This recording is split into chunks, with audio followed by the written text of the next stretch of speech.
கும்பராசிக்காரர்கள் இரண்டிலே சனி. சனி கொடுத்தால் அடடா. எவர் தடுப்பார்? சனி 2ஆம் வீட்டில் வந்துடார். 2ஆம் வீட்டில் சனி வந்தா தனப்பிராப்தி அள்ளித்திருவார். பணம் திரும்பி இடமெல்லாம் பணம், பெட்டி பெட்டியாக பணம், ஜோபிலாம் பணம், வீடெல்லாம் பணம், இந்த மாதிரி பணமாக ஆக்கி விடுவார். 2ஆம் இடம் என்பது ஒரு சென்சிட்டிவான இடம், குடும்பம். அந்த இடத்துல சனி பகவான் வரும் பொழுது மனைவியோடு பேசும்போது மட்டும் ஜாக்கிரதையாக பேசணும். மற்ற இடத்துலலாம் கரெக்டாக பேசுகிறாரு, ஒய்ஃப்ட்ட மட்டும் பேசி அடி வாங்கிட்டு வந்துடுறாரு அப்படிங்கிற மாதிரி கரெக்டாக கன்வே பண்ணுறது. நம்ம ஒன்று சொல்ல வந்தது வேற, சொன்னது வேற. ஆமாம், அங்கே போய் நிறைய பேர் வந்திருந்தோம் போயிருந்தோம் அப்படின்றது பன்மையில் சொல்லிடுறது. நிறைய பேர் வந்திருந்தீங்கன்னா யார் யாரெல்லாம் வந்திருந்தீங்க?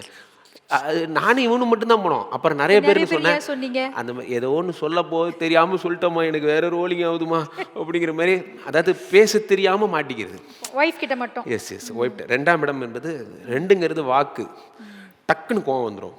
கோவம் வந்து வேலை மேனேஜர்கிட்ட போகிறீங்க, சார் நமக்கு இந்த வேலைலாம் வேணாம் சார், நமக்கு இந்த வேலை வேணான்னு என்ன சொல்கிறாருன்னா, நம்ம கம்பெனிக்கு இந்த வேலை வேணான்னு சொல்ல வந்தார்.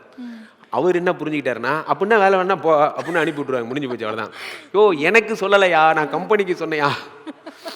புரிய வைக்கிறதுக்கே போராட்டமாக இருக்கும். இந்த 2ஆம் வீட்டில் சனி வந்தால் வார்த்தைகளில், அதான் நான் சொன்னது, எதை பேசணும்னு சொல்லி கொடுக்குறது அனுபவம். இந்த அனுபவம் ரொம்ப வேணும். 2ஆம் இடம் என்பது புத்தி, படிப்பு. அதனால் படிக்கிற பசங்களாம் நல்லா படிப்பீங்க. 2ஆம் இடத்தில் சனி பகவான் வருவதால் எதை படிக்கணும்னு ஆசைப்படுற படிப்பு படிக்கும்.